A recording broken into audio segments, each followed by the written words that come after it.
presidente do São Paulo, Júlio Casares, revelou que já há conversas com Lucas Moura pela sua renovação de contrato. O jogador tem vínculo com o tricolor até o fim de dezembro deste ano e o tricolor trabalha para ele continuar. Casares também atualizou a situação de Luiz Gustavo. O presidente falou publicamente pela primeira vez que o São Paulo tem negociações com o volante e que aguarda alguns detalhes para que ele seja anunciado. Um dos fatores que ainda pesam para o jogador é o desejo da família em seguir fora do Brasil. Ele deve analisar algumas propostas para definir seu futuro.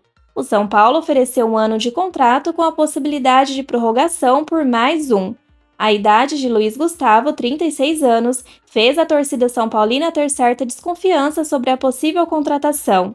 O presidente, por sua vez, relembrou que outros jogadores com idades mais avançadas ou contestados em outras equipes chegaram para reforçar o elenco e deram uma resposta positiva. Além do volante, o São Paulo também buscará um centroavante para ser reserva de Calleri. Júlio Casares afirmou que não há negociação com nenhum jogador e espera que o maior reforço seja a plena recuperação do argentino para 2024. Os campeões mundiais com São Paulo nas campanhas de 1992, 93 e 2005 irão participar de um amistoso contra as lendas do Milan no dia 16 de dezembro no Morumbi. Já anota aí na sua agenda para não perder. O clube fará uma homenagem aos ex-jogadores pelas campanhas históricas e irá presenteá-los com o anel de campeão. A informação foi publicada pelo jornalista Jorge Nicole e confirmada pelo GE. O São Paulo fará o convite aos ex-jogadores e ainda não sabem quem irá participar. O desejo é que tenha o máximo de participantes possíveis para a celebração. A escolha pelas lendas do Milan se dá pelo fato do clube europeu ter sido um dos adversários enfrentados pelo tricolor na final do Mundial. Em 1993, a equipe italiana foi derrotada pelos São Paulinos por 3-2.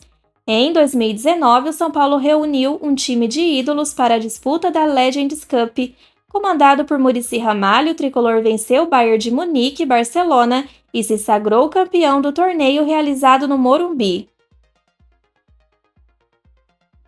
Campeões da Libertadores e da Copa do Brasil nesta temporada, Fluminense e São Paulo, respectivamente, estudam ações para a partida do próximo dia 22 de novembro, válida pela 32ª rodada do Campeonato Brasileiro.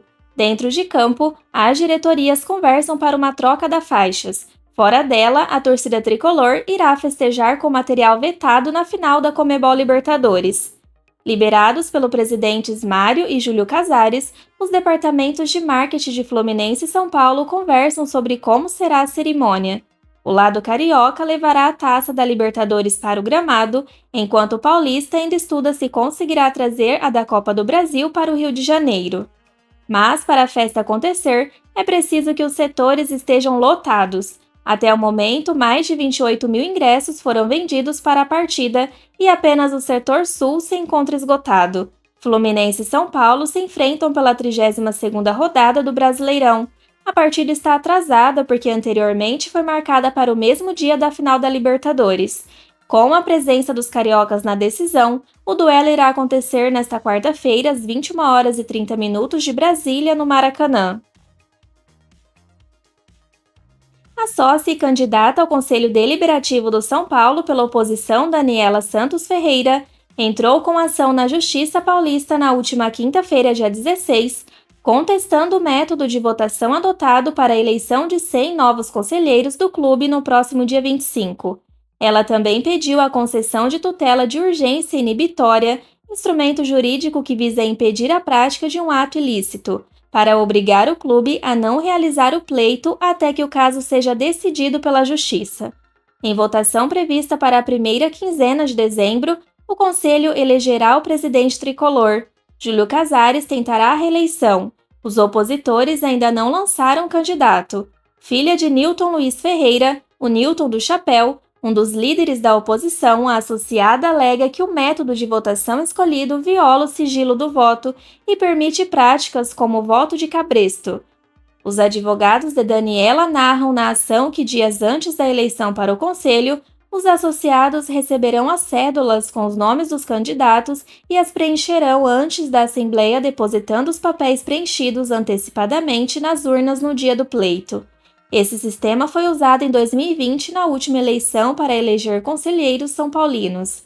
A associada pede para que a Justiça determine que as cédulas sejam distribuídas apenas no momento da votação, o que, segundo ela, garantiria o sigilo dos votos previsto pelo Estatuto do Clube. Cada eleitor vota em 20 candidatos. Essa ação é mais uma tentativa repetida de tumultuar o processo eleitoral e, assim como em 2020, também será rejeitada rapidamente em vista dos precedentes existentes. O elenco do São Paulo fez, nesta sexta-feira, dia 17, mais um treino de olho na partida contra o Fluminense e será na próxima quarta, dia 22, no Maracanã, pelo Brasileiro. Após o aquecimento, a comissão técnica dividiu o elenco em 3 equipes para um trabalho em espaço reduzido.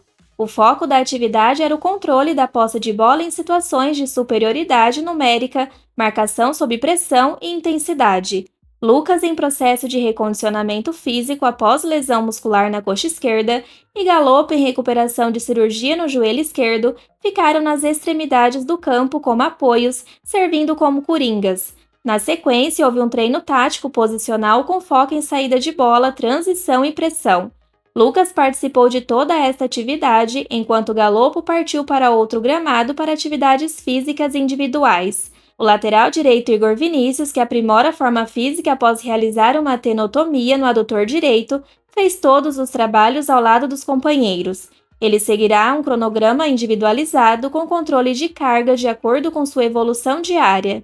O atacante Caleri, em recuperação de cirurgia no tornozelo direito, fez trabalhos com a fisioterapia no gramado, além do tratamento no Refis Plus. Na parte interna do CT, o argentino contou com a companhia de Marcos Paulo e Nestor, ambos em tratamento após cirurgia no joelho esquerdo.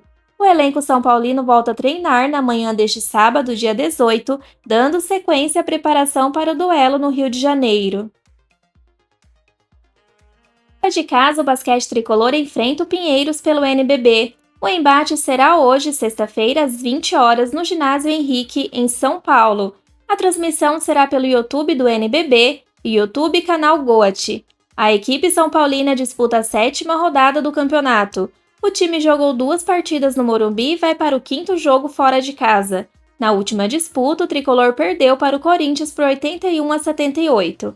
Na próxima semana, o São Paulo joga na segunda-feira, dia 20, contra o Pato Basquete e quinta-feira, dia 23, contra o Minas, ambos no ginásio Morumbi, às 20 horas.